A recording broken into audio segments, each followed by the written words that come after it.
bajo el título Prevención de Infecciones, vamos a hablar de infecciones inmunoprevenibles, esto es el uso de vacunas. No sabía bien cómo organizarlo, así que se me ocurrió qué es lo que un hepatólogo le interesaría de las vacunas y decidí armar esto en 3 escenarios distintos. El primero es cómo hacemos para prevenir infecciones por virus hepatotropos, que es lo que acaban de contarles, que es una de las grandes causas de la cirrosis. Se habló mucho de prevención y en prevención hablaban de vacunas. La otra situación es el paciente con hepatopatía, qué vacunas o qué enfermedad inmunoprevenible tiene y dónde tendría que poner el acento el hepatólogo en las vacunas. Y el tercero, muchos de los pacientes suyos, por desgracia, irán a un trasplante hepático y siempre es bueno que cuando lleguen al trasplante tengan algún tipo de preparación para que no se pierda el tiempo cuando este trasplante es urgente. Estos son los 3 escenarios en los cuales yo planteo que los hepatólogos deberían interesarse y hacer hincapié en el tema de la vacunación.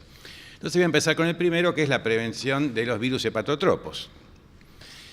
En virus hepatotropos prevenibles por vacunas tenemos 2, que son hepatitis B y hepatitis A. Vamos a repasar algunos conceptos que ustedes conocen muy bien sobre infección por virus de hepatitis B. Se trata de transmisión sexual, vertical y parenteral. Me voy a detener un poco en la de transmisión sexual, no porque sea más divertida, sino porque es terriblemente frecuente y es algo que vamos a ver todos los días. Y nótense la eficacia de la transmisión del virus de hepatitis B en relaciones sexuales no protegidas, entre el 30 y el 60%. Para recordarles la importancia de esto, piensen que en la misma situación la transmisión de HIV es del 0,7%. Y nosotros pensamos que no existe el mismo concepto de criterio de la gente de lo que es el riesgo de hepatitis B y el riesgo de HIV. Lo mismo tenemos para transmisión vertical y lo mismo para parenteral, que sería el uso de agujas o accidentes en instituciones de salud. Ustedes saben que no es una enfermedad banal, un 10% de los pacientes desarrollarán formas crónicas, llámese cirrosis, hepatitis crónica, carcinomas hepatocelulares, como nos han contado recién. Y si bien no es una causa habitual, tenemos cierto porcentaje de fallas hepáticas fulminantes en Argentina. Y una cosa que a mí me parece impactante y terrible, que me parece que me equivoqué de botón, ahí está. Me dijeron que no te haga esto. Bueno, fíjense, en Argentina hay 12 a 14 trasplantes hepáticos por año por hepatitis B. Estamos hablando de un trasplante hepático que se tuvo que hacer porque el paciente no se había dado 3 dosis de vacuna de hepatitis B. En mi opinión, es una cosa patética y uno tiene que hacer algo para cambiar esta situación. Hablando de la prevalencia, Argentina se lo ubica en la situación de prevalencia baja de hepatitis B, que tiene 2 conceptos interesantes. Uno, como es baja, es menos del 2%, pero fíjense además que esto define cuál es la población con impacto de hepatitis B y cuál es el mecanismo de transmisión más habitual. En la Argentina los que van a hacer hepatitis B son los adultos y lo van a hacer por transmisión sexual y percutánea, a diferencia de países como el sudeste asiático de alta prevalencia, que van a haber más hepatitis B por transmisión perinatal y en la infancia. Esto es importante para saber cuál es la estrategia de prevención, dónde pone uno la vacuna según la prevalencia del mecanismo de transmisión en cada país. La vacuna que disponemos es una vacuna muy buena, voy a contarles esto, es una vacuna que se hace por es un antígeno generado de forma recombinante. Esta es una levadura con una modificación que le permite generar antígeno S, es la vacuna que disponemos hoy en día. Tiene un esquema de administración del cual hay varias opciones, pero la más recomendable, la más útil, la más práctica, es la de 3 dosis separadas, la primera por 1 mes, la segunda por 6 meses. Como todas las vacunas, se administran en el deltoides. Las vacunas en general no se administran en el glúteo, quiero aclarar esto, el glúteo absorbe muy mal las vacunas, genera hemorragia, así que es algo que está contraindicado. Es una excelente vacuna, tiene una respuesta inmune del 95%, hay muy poca gente que no responda a la vacuna. Los factores más habituales de no respuesta es la obesidad, el tabaquismo, la inmunodepresión y, no se enojen, los mayores de 40 años, a medida que cruzamos la barrera de los 40, nos agarra una cosa llamada inmunosenescencia con la cual empezamos a responder mal a las vacunas. ¿Qué vamos a hacer? Así es la vida. Una ventaja interesante de estas vacunas es que podemos definir si la respuesta es efectiva o no a través del dosaje de anticuerpos anti-S. Esto en vacunología se conoce como correlato de protección. Hay pocas vacunas que me puedo tener este dato y este estudio hay que hacerlo, si queremos conocer el dato, más o menos entre el mes y los 2 meses de la última dosis de vacuna de hepatitis B. Piensen que la curva de anticuerpos de hepatitis B caen con los años, a los 5 años prácticamente es nula, pero esta es una vacuna con memoria inmunológica, con lo cual la caída de la curva no requiere revacunación. Esto es un concepto muy importante, hay que evitar estudiar a los pacientes todos los años y usar vacuna que no se necesita. Lo que sí es importante, sobre todo en pacientes con riesgo de complicaciones o de mala respuesta a la vacuna, que son los que le conté recién, hay que hacer un dosaje para asegurarse que este paciente respondió.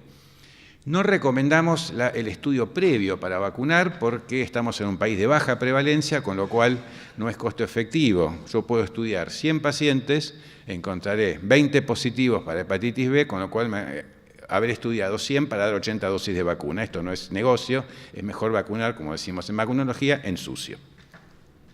Es una vacuna bien tolerada, tiene pocos eventos adversos y, como les dije antes, no hay que revacunar rutinariamente, salvo algún caso de inmunodepresión, pero no es lo habitual.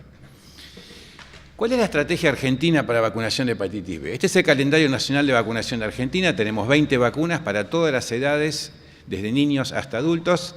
Estamos orgullosos de decir que es el mejor calendario de vacunación de la región e incluso en algunos, comparado con otros del mundo, no está nada mal. Y en hepatitis B lo que tenemos son vacunas. En el recién nacido, a las 12 horas, este chico recibe la primera dosis de vacuna hepatitis B. Luego tiene 3 dosis más que están incluidas en lo que llamamos la pentavalente, difteria, tétanos, pertussis, hemófilus y hepatitis B, o sea que este chico recibe 4 en vez de 3, es una excepción que tenemos, y después la vacuna vuelve a aparecer en la edad adulta. Perdón, me equivoqué. Es medio complicado manejar esto. Es lindo aparato, pero todavía no me acostumbro. Fíjense que tenemos vacuna puesta en la edad adulta. ¿Y cómo usamos vacuna en la edad adulta? Tradicionalmente lo que se dice, las recomendaciones dicen que hay que buscar a la población con riesgo de desarrollar hepatitis B para asegurarse que está vacunada. Y la lista incluye a todos los que tienen riesgo sexual, si los que conviven con pacientes con hepatitis B, los hombres que tienen sexo con hombres, que es una población de alto riesgo, y los heterosexuales no monogámicos, definición que se las dejo a ustedes, pero si me preguntan a mí, relaciones ocasionales sin uso de preservativo, así que tenemos unas cuantas posibilidades, usuarios de drogas endovenosas, politransfundidos, hemodializados, los pacientes que viven con VIH-Sida, porque la coinfección es un fenómeno bastante frecuente. Y esto es una cosa que a ustedes les interesa, los pacientes con hepatopatías crónicas que no sean hepatitis B, cualquier daño hepático, hay que proteger el resto del hígado de las siguientes noches. Nos acaba de decir que hay que evitar factores desencadenantes de la cirrosis, la hepatitis B es uno y más vale que estén protegidos. Y el personal del privado de libertad y de cárceles penitenciarios, por razones que no voy a entrar en detalles, pero se imaginan que ahí tenemos mucha hepatitis B. Ahora, el problema con esto es que uno tiene que encontrar esta población para poder vacunarla. Y miren lo que pasa en Argentina. Estas son los datos de las unidades centinelas de vigilancia que coordina un amigo de ustedes, Jorge González. Y fíjense que hasta los 9 años Argentina casi no tiene hepatitis B. Y esto es producto de la vacunación en la infancia que estamos haciendo. Pero cuando cruzamos los 10 a 14 años, la vacuna se puso en el calendario más o menos para el año 2000, tenemos hepatitis B. Y ustedes me dirán, bueno, ¿por qué no se vacunó? Y me dirán, no se vacunó porque nadie se dio cuenta que tenían un factor de riesgo que debía ser vacunado. Cuando uno va a mirar estos factores de riesgo, descubre esto. La mitad de los pacientes con hepatitis B no refieren un factor de riesgo conocido. No se dieron cuenta, no lo identificaron o nunca lo tuvieron. Y esto es tanto en Estados Unidos como en Argentina. Entonces Argentina tiene una estrategia distinta para vacunación de hepatitis B, que es lo que llamamos vacunación universal. En Argentina es el único país de la región, y me animo a decir del mundo, que tiene vacuna hepatitis B en calendario quiere decir obligatorio y gratuito para toda la población, sin distensión de obra social o lo que quieran. Cualquier vacunatorio oficial, como el que tenemos en el Hospital de Clínicas, se le aplican las 3 dosis de vacuna hepatitis B o las que falten si el esquema estaba incompleto, sin necesidad de orden médica. Esta es una originaria de Argentina. Les recuerdo para ustedes, la vacuna hepatitis B está disponible para todo el mundo, sin costo, 3er piso vacunatorio del Hospital de Clínicas. No tiene ningún problema. Es decir, no hay excusa en la Argentina para que la gente no se vacune contra hepatitis B. Esta es la idea. Pasemos al otro hepatotropo prevenible, que es hepatitis A. Este tiene un mecanismo de transmisión distinto, que es fecal oral, y también tiene transmisión sexual, fundamentalmente a través de relaciones anales. No es una enfermedad que en el adulto parezca complicar demasiado, pero hay farmacolestáticas, hay hepatitis fulminantes, pocas pero las hay. La vacuna que tenemos, a diferencia de la vacuna de hepatitis B, que era recombinante, esta es virus inactivado, utilizamos dosis de 1.440 unidades, tiene un esquema de 2 dosis separada por 6 meses y es quizá de las mejores vacunas que tenemos. Tiene una inmunogenicidad y una eficacia espectacular. Es muy interesante. De hecho, ya hay varios trabajos que intentan bajarla a 1 dosis, parecería que la segunda no aporta mucho, pero por ahora seguimos así. Y tiene muy pocos eventos adversos. Argentina tiene una característica que es una gran experiencia en el uso de vacuna de hepatitis A. En el año 2005, me confundo, a raíz del aumento del número de casos de trasplante hepático en niños por hepatitis A, se decidió introducir la vacuna. Argentina tuvo la originalidad de introducirla, en vez de 2 dosis, como tienen todos los países, 1 dosis a los 12 meses. Esto tiene una explicación en realidad, que es que, ustedes se acuerdan, Argentina 2005, no era un buen momento, no es que este sea mucho mejor, pero en el momento estamos bastante mal.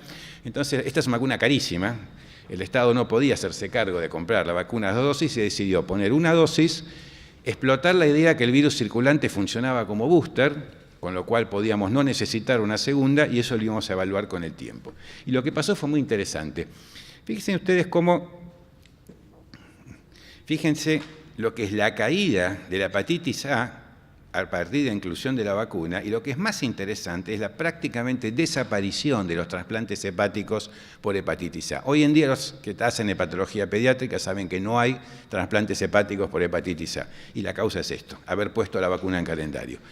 Estudios posteriores, años después, demostraron que estos chicos seguían protegidos a más de 5 años, por lo tanto es cierto que la protección es larga, con lo cual esta es una experiencia muy interesante, y déjenme decirles que la Organización Mundial de la Salud convocó a Argentina para presentar esta experiencia, la recomendó al resto del mundo, y en Latinoamérica, Colombia y Paraguay han adoptado la estrategia de 1 dosis en vez de 2, que es muy costo efectiva. Este es un gran logro de la vacunación en Argentina.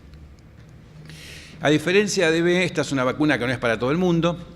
La indicamos en grupos de riesgo, que son los que tienen ahí, viajeros a zonas de alto o mediana endemia, hombres que tienen sexo con hombres, adictos, trastorno de la coagulación, nuevamente la enfermedad hepática crónica, el riesgo ocupacional y el trabajo con primates o el personal gastronómico, o sea, todo lo que hay en situación de transmisión muy importante. Pero a diferencia de B también, como acá ustedes saben mejor que yo, que tiene formas asintomáticas y tiene una frecuencia variable, acá sí hay que pedir una serología de hepatitis A y IgG primero para evitar vacunar al ya vacunado. Esto no es costo efectivo, vacunar al vacunado, así que acá sí conviene pedirla. Así que esto lo hacemos a diferencia de B.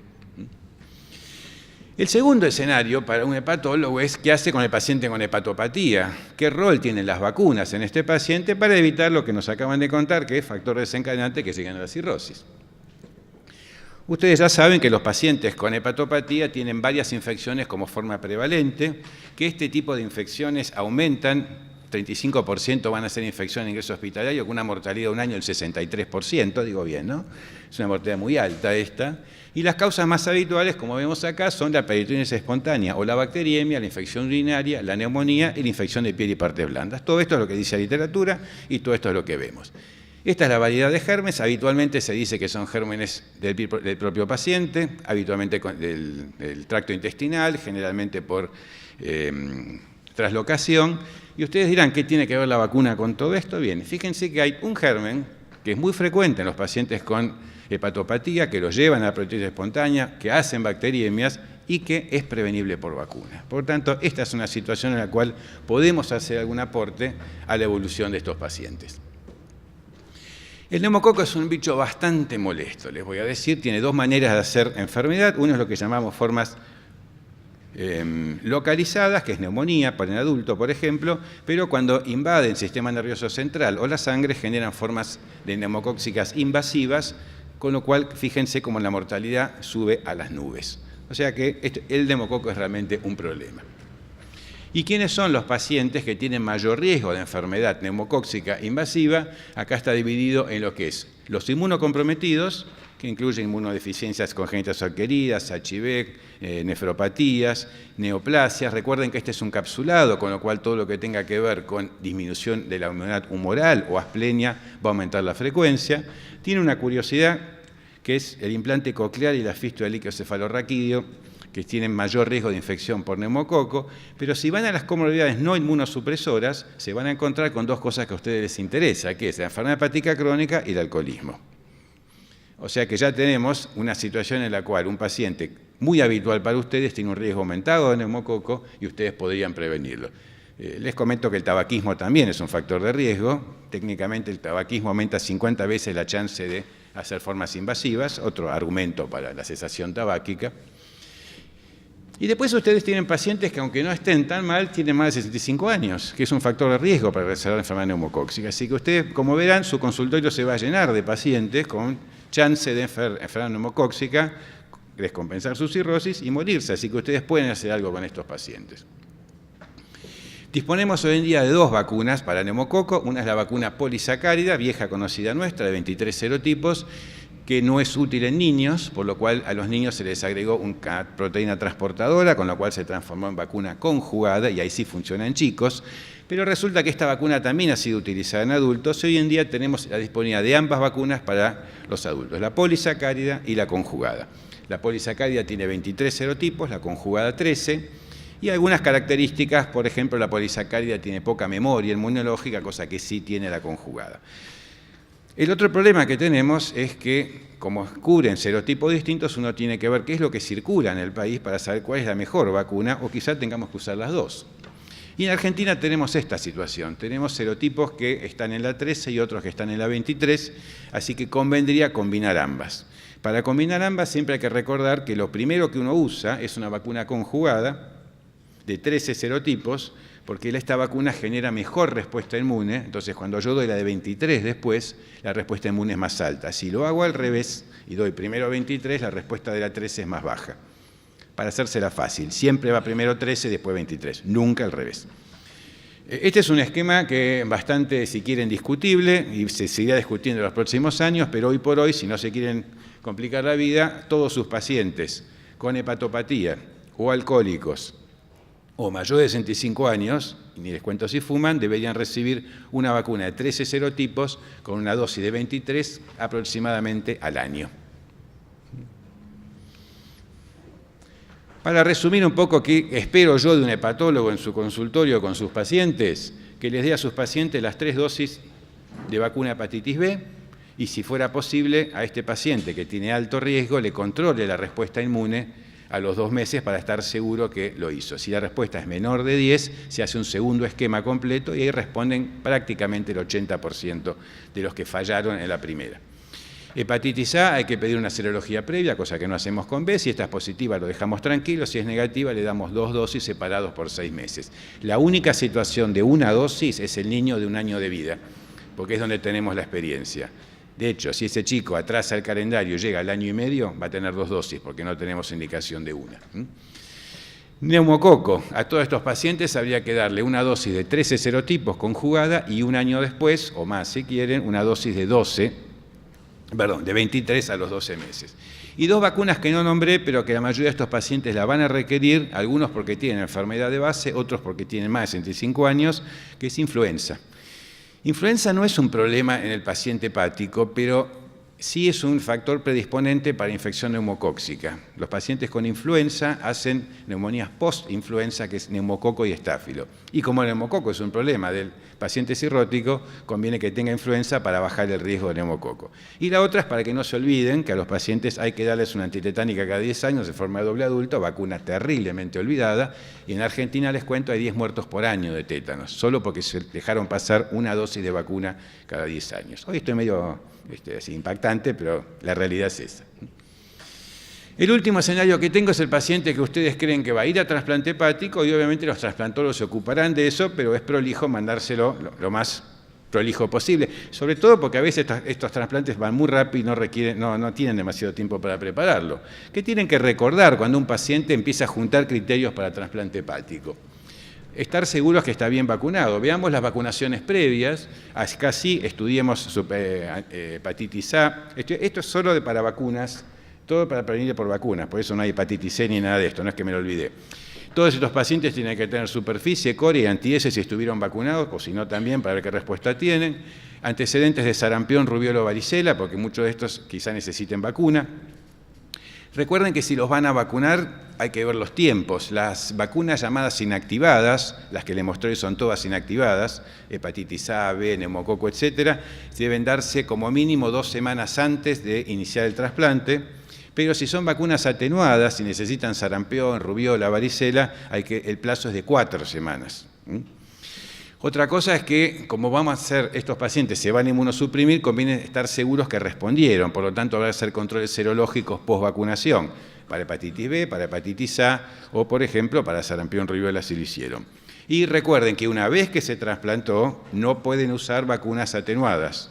La inmunosupresión de estos pacientes es muy larga, por lo tanto están absolutamente contraindicadas. ¿Qué quiere decir esto? Garanticemos que están protegidos para sarampión, rubiola, varicela, y si no lo están, los vacunamos antes del trasplante. Después no vamos a poder, y esto es un riesgo para el paciente, sobre todo en esta época que estamos empezando a tener problemas con sarampión de vuelta. ¿Y qué vacunas se recomiendan habitualmente en el pretrasplante? Bueno, hepatitis B. Con hepatitis B acá se plantean esquemas acelerados, sobre todo cuando el trasplante es inminente. El problema de los esquemas acelerados es que en general no son 3 dosis sino 4, cuando hay que acordarse la última, pero en fin. Si no responden a la vacuna, acá se plantea la situación de vacuna doble dosis para mejorar la respuesta inmune. Hay vacunas con adyuvante, pero no están disponibles en Argentina en este momento, pero cuando la tengamos son una buena opción. Hepatitis A, las 2 dosis, siempre y cuando haya tenido serología negativa previa, 1 dosis por año de influenza, el neumococo en el esquema que vimos antes, 13-23, no olvidarse de tétanos, y después hay otras vacunas que tienen que ver con la situación de trasplante de órgano sólido, como VPH, que aumenta el riesgo de desarrollar cáncer anogenital, así que en la Argentina los pacientes con trasplante de órgano o VIH reciben vacuna por calendario, o sea gratuita, entre los 11 y los 26 años. Y después tenemos las vacunas atenuadas que tenemos que darle antes del trasplante si es que la serología era negativa, sarampión, rubiola y varicela, y recuerden que si no lo hacen ahí, nunca más se va a poder vacunar y el paciente va a entrar en riesgo. Como conclusión, la vacunación es una estrategia eficaz para la prevención de enfermedades hepáticas inmunoprevenibles y sus complicaciones, eficaz y, permítame decirlo, muy segura. Estas vacunas están disponibles en forma gratuita a través del Cadernero Nacional de Vacunación. Todas las vacunas que he comentado son absolutamente gratuitas para esta población y se administran en los centros públicos, incluyendo el vacunatorio de adultos del Hospital de Clínicas, y el médico hepatólogo es el responsable de promover la vacunación de estos pacientes. Me encanta que deriven pacientes para vacunar, pero recuerden que no es necesario. Estos esquemas son sencillos, están escritos, no ofrecen muchas complicaciones y si el hepatólogo no le indica es una oportunidad perdida y quizá el paciente no vaya a otro lugar a que le indiquen la vacuna. Muchas gracias.